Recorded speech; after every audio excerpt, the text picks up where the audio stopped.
Apps, empresas que cambian el mundo.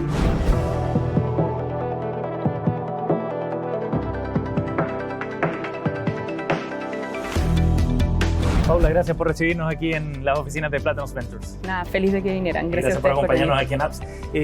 Paula, les ha ido muy bien a ustedes. Han tenido un crecimiento súper llamativo, con atención además de otras startups de Latinoamérica que han querido participar en sus rondas y postular para poder quedar y asociarse con Platinum Ventures. ¿A qué crees tú que se debe el crecimiento que han tenido? Yo creo que tiene que ver, por un lado, por la gestión que venimos haciendo. Desde que empezamos, las razones por las cuales construimos Platinum Ventures, en el fondo teníamos una hipótesis de cuáles eran las cosas que necesitaban los emprendedores hoy en día para surgir. Y eso se ha ido comprobando, por suerte. Ajá. Y por otro lado, igual hemos tenido suerte. Que yo creo que nadie te puede decir que ha tenido éxito sin suerte. Pero yo creo que nosotros estamos surfeando la ola correcta para ser una aceleradora. Y eso tiene que ver con que en toda la región el nivel de adopción de tecnología que hay es nunca antes visto. O sea, si pensáis en Chile, la adopción que hay de tecnología es como un 90% de la gente que tiene acceso a Internet. Sí. En México es un 70%. Y en China es un 70%. Entonces, no estamos tan lejos. Pero donde sí hay una brecha es que en Latinoamérica el porcentaje del PIB representado por empresas tecnológicas sigue siendo muy bajo. Y lo que nosotros queremos crear en el fondo es un espacio para que gente que tiene intenciones de crear productos digitales que tengan éxito y que estén resolviendo problemas reales puedan existir. Y hay muchos que están en ese camino, ¿no? De tratar Claro. de generar esos productos, Sí, de todas soluciones. maneras. O sea, hoy en día emprender es un camino deseado para una persona que está recién egresando a la universidad. Sí. Hace 7 años no tanto. Y hace 10 años era para locos, para cesantes, Sí, como claro. que ha cambiado mucho en este Pájaro tiempo. raro. Sí, totalmente. Bueno, y eso tiene mucho que ver con cómo ha ido madurando el ecosistema en Chile. ¿Cómo has visto tú ese proceso desde adentro, estando dentro de él? Es impresionante lo rápido que ha cambiado. Ajá. Yo debo llevar como 7 años desde adentro, como decís tú, desde un rol que obviamente en un inicio era como más novato y hoy en día tengo un poco más de perspectiva, pero creo que lo que ha ido cambiando es, uno, la capacidad de los emprendedores hoy en día es mucho más sofisticada. La gente está creando startups que son realmente en base a tecnología, que son realmente digitales y donde el grueso de su operación y el grueso de su propuesta de valor es tecnología y digital. Paula, ¿y qué rol juegan las aceleradoras entonces, como Platinum Ventures, en este momento histórico, entre comillas, en este momento preciso de ese crecimiento que ha ido teniendo el ecosistema? Yo creo que la inyección de capital que ha existido en Latinoamérica en los últimos años ha sido principalmente de fondos extranjeros, el grueso. Hay cada vez más, hay una proliferación de fondos locales, pero el principal y la mayoría de la plata viene desde allá, ¿cierto? Y la mayoría del dinero que está entrando también se va a las rondas posteriores del levantamiento de capital.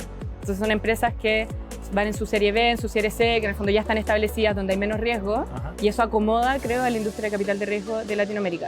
Y donde hay poca gente es en la etapa más inicial.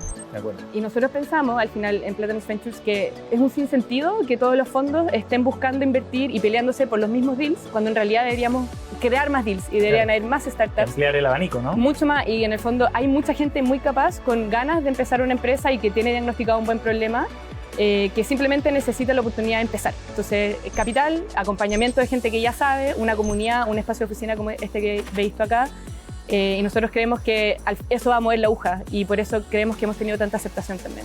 Me gustaría detenerme un poquito en esto del talento. Hay mucho talento, dices acá en Chile, ¿sí? ¿Realmente es así? ¿Ahí ha habido como un boom quizás? O... Sí, yo creo que hay un boom, hemos tenido buenos referentes. Las empresas como Corner, Fintual, Book, Notco, etcétera, han logrado demostrar que una empresa chilena que empieza en un país relativamente chico dentro de la región es capaz de construir de las empresas que más valen al menos en el mercado. Sí. O sea, si pensáis en Colombia, hay menos empresas que valen más de $1 billón que en Chile y un país muchísimo más grande. Y por otro lado, nosotros tenemos muy buenos ingenieros de software. Ajá. Es parte de la tesis de nosotros también, invertir en ingenieros de software o gente que pueda desarrollar el producto, no tenéis por qué tener el título. Entonces, las empresas que logran realmente construir algo y escalar su solución rápidamente, sí son chilenas, porque al final tienen la capacidad técnica interna a las startups, en las startups. Entonces, sí, yo soy convencida de que Chile, y hay muchos fondos que miran Chile. Me llama la atención también lo que dice, no es necesario que tengan título, ¿no? O sea, tus capacidades no pasan por tener ese cartón o no, es una señalización nada más, pero el talento está. Y eso tiene mucho que ver también con el rol de este tipo de empresas, startups y scale-ups, como una suerte de movilizador social de alguna manera, si uno quisiera, ¿no? Sí. Abre muchas más oportunidades también todo este mundo. Creo que efectivamente aceleradoras como la nuestra, donde es súper cualquier persona puede postular a Platanus Ventures, eventualmente cualquier persona que cumpla con la tesis, lo que buscamos, etcétera, podría llegar a ser invertida por nosotros. Entonces, sí se democratiza el acceso a capital, de alguna manera. Al final del día, el mundo del emprendimiento en Latinoamérica, al igual que toda Latinoamérica, creo que sigue teniendo como muchas brechas sociales. Entonces, si bien democratiza... ¿Sí? Sí, obviamente, después de la pandemia Latinoamérica es más desigual que antes de la pandemia. Sí. O sea, creo que es un problema que hay que atacar, y lo bonito de las startups, más allá de quién esté consiguiendo el capital, es que hay más personas recibiendo soluciones. Y eso sí democratiza en el fondo el acceso a plataformas de educación, que cualquier persona, independiente de donde esté, pueda estudiar, acceso a productos financieros. Entonces, en ese sentido, yo creo que sí es un aporte hacia la sociedad y hacia el progreso de la región. Paula, ustedes como aceleradora han ido, me imagino, afinando también el proceso de selección. ¿En qué se fijan ustedes al momento de elegir una empresa en la cual invertir? O sea, nuestra tesis es súper simple. Nosotros invertimos en empresas digitales donde al menos uno de los fundadores pueda construir el producto. Que sea un desarrollador, un computín, como le decimos nosotros, en un lenguaje más cotidiano. El proceso de selección es divertido porque lo hemos ido afinando. Nosotros también hemos ido como creciendo en este rol de invertir. Somos founders antes de ser inversionistas. Entonces, muchas cosas que tú veis, virtudes que tú viste en tus cofundadores o en otros fundadores que han sido amigos tuyos, y que las lográis pesquisar en los que están postulando y están recién empezando. ¿Cómo que, por ejemplo? ¿Qué características, así como rasgos que ustedes traten de...? A mí me encanta la gente que se comunica claramente. Encuentro que eso representa claridad mental.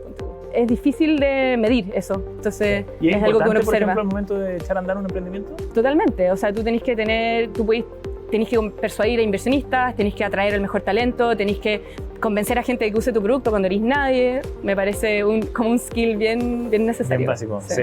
En el reporteo y preparando el programa, pero además en lo que uno lee también en los medios, que se está construyendo una comunidad que es bien interesante acá en Chile. Entiendo que en su última convocatoria ustedes recibieron muchas postulaciones de Latinoamérica como nunca antes, digamos, en este corto tiempo que tiene Platanus Ventures. ¿Qué crees que está pasando en ese sentido, de la relación de nosotros con el resto de Latinoamérica, por ejemplo? A ver, yo creo que hace 10 años los otros países de la TAM miraban Chile y veían a un Estado muy participativo, o sea, que está impulsando la industria del venture capital y de las capacidades emprendedoras. Y yo creo que hoy ven Chile y ven como el resultado de muchas de esas iniciativas, y ven que ya el mercado privado por fin está llenando los espacios. Chile, a diferencia de muchos otros países de la TAM, es más formal, entonces hay otro tipo de oportunidades de negocio. Todo lo que es la industria B2B es bien interesante acá. Bueno, y la industria del venture capital también está súper desarrollada en Chile, o más, no súper desarrollada, creo que es más desarrollada que en otros países de la TAM, desde los LPs en adelante, desde la gente que invierte en fondos en adelante. Paula, hemos hablado harto de unicornios últimamente porque han surgido algunos acá en Chile. ¿Es un objetivo per se? ¿O es un simbolismo? ¿O tiene implicancias, digamos, prácticas también del alcance que pueden tener este tipo de empresas? O sea, yo creo que nunca debería ser tu objetivo per se como que tu empresa valga $1 billón. Creo que tu objetivo debería ser resolverle un problema a determinado segmento de la población y escalar eso. Entonces, a ver, hay dos distinciones. Uno, si tú quieres crear una empresa que sea de rápido crecimiento, que esa es la definición de las startups, probablemente necesites levantar capital.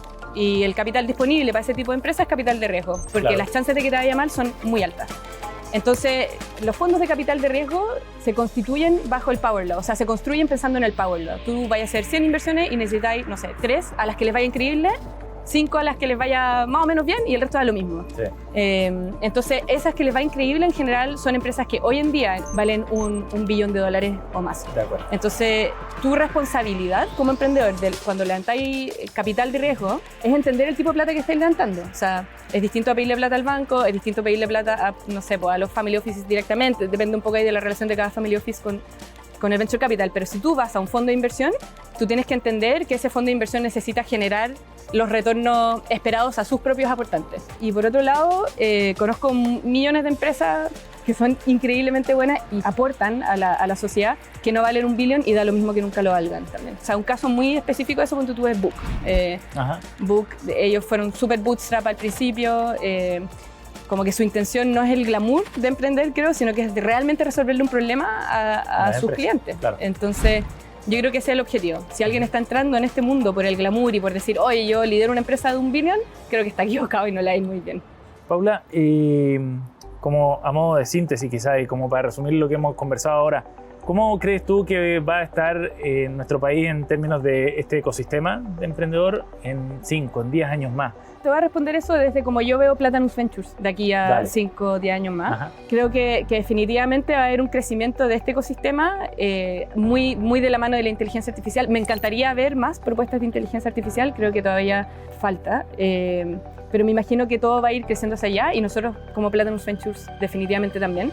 Y por otro lado, si tú miras hoy en día las empresas más valiosas de la TAM, de las 10 más valiosas hay una sola que es de base tecnológica, que es Mercado Libre. Si tú miras Estados Unidos, de 10, 6 son de base tecnológica. Entonces, el camino debería ir hacia allá y las señales están. Yo creo que es un buen momento para estar en Latinoamérica, es un buen momento para emprender, es un buen momento para invertir, pero la ola hay que agarrarla ahora, definitivamente. Paula, gracias por acompañarnos aquí en Apps. Gracias a ti. Apps, empresas que cambian el mundo.